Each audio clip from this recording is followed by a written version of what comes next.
The horizon burned gold over a desert torn by years of unrest. A young teacher named Layla was among the last civilians waiting to be flown out. The air smelled of smoke and jet fuel. Every sound of metal or shouting soldiers carried the promise of danger. She had spent the last week helping medics in a field hospital, bandaging strangers and writing names on scraps of cloth for the missing. Now the final evacuation plane waited on the cracked runway, engines humming like thunder before a storm.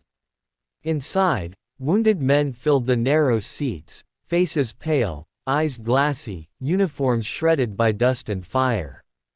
Layla had never meant to be brave, she had only stayed to help when the hospitals overflowed.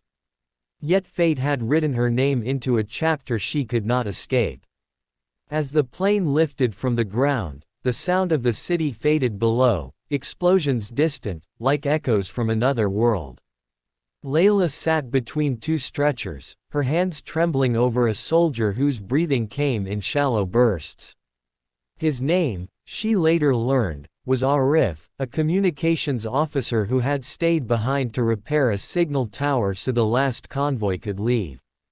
He was barely conscious, whispering fragments of home between bouts of pain.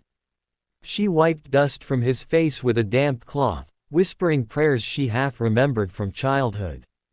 Around them, medics checked IVs while the pilot's voice crackled through the intercom, promising clear skies ahead. But clear skies are fragile things. 20 minutes into the flight, a sharp tremor shook the fuselage. Oxygen masks dropped. A second shock threw medics off their feet. Hydraulic pressure dropping. Someone yelled from the cockpit. The left engine coughed black smoke, and the aircraft began to tilt. Layla gripped the stretcher rail as chaos swallowed the cabin. A supply crate broke loose, sliding toward the rear ramp. One of the soldiers tried to grab it, missed, and hit his head against the bulkhead.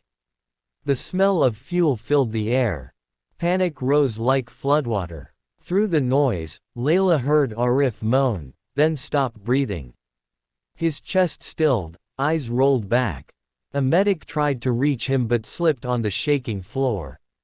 Without thinking, Layla tore open the soldier's vest and began chest compressions the way she'd seen medics do in the camp.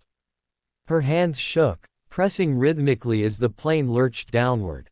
"Breathe," she shouted, though her own breath came ragged. When the soldier finally gasped, she felt something fierce spark inside her, a refusal to surrender to the sky. The pilot's voice screamed over the radio, "We've lost hydraulics, prepare for emergency descent." The desert wind howled through a torn panel, scattering maps and gauze into the air.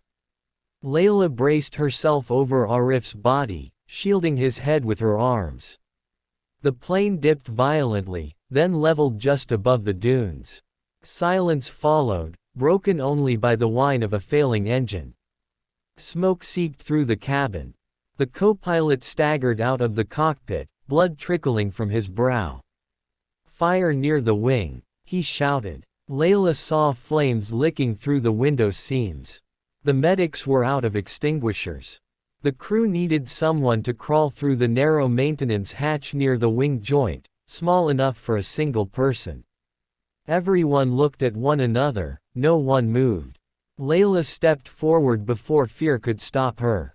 She pulled on a torn flight jacket, wrapped her scarf over her mouth, and crawled into the dark tunnel of metal. It smelled of fuel and heat. Sparks rained as the engine sputtered. She found the fire's edge, spreading fast along a bundle of cables.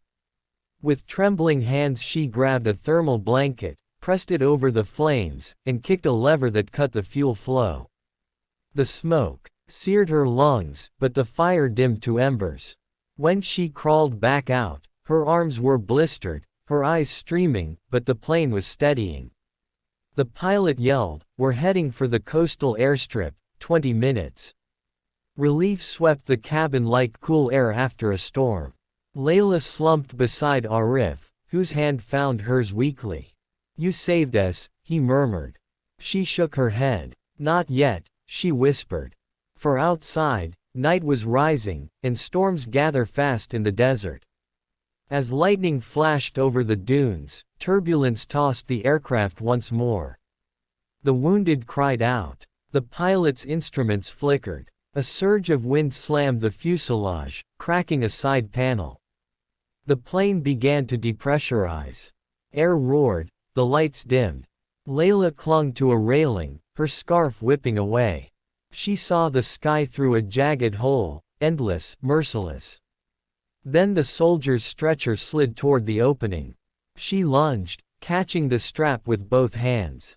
Her feet lifted off the floor, body half dangling toward the night. The suction pulled at her hair, her clothes, but she refused to let go. Another medic crawled forward and anchored her belt to a seat post. Together they hauled the stretcher back inch by inch until it slammed safely onto the floor. Layla collapsed beside it, coughing, tears streaming from wind and fear. The pilot managed a rough landing on the coastal sand, wheels carving deep scars into the earth. When the plane finally stopped, the cabin burst into cheers and sobs. Rescue teams rushed aboard. The medics carried out the wounded. Layla helped lift Arif onto a stretcher, her arms trembling with exhaustion. Outside, the dawn painted the desert silver. Reporters later called her the woman who fought the sky. She only smiled when they asked what gave her courage. No one should die alone, she said softly. That's all. In the months that followed, Layla returned to her ruined town to rebuild the school. Letters came from soldiers who remembered her voice during the panic, the calm that steadied them when even the engines failed. The pilot sent her a medal shaped like a wing, engraved with a single word, hope. And somewhere beyond that desert, a story began to travel, from campfires to classrooms, from soldiers to children, about a woman who had no weapon, no training, and no orders, but who proved that courage is not taught, it is found when the world is falling apart and someone decides to hold on.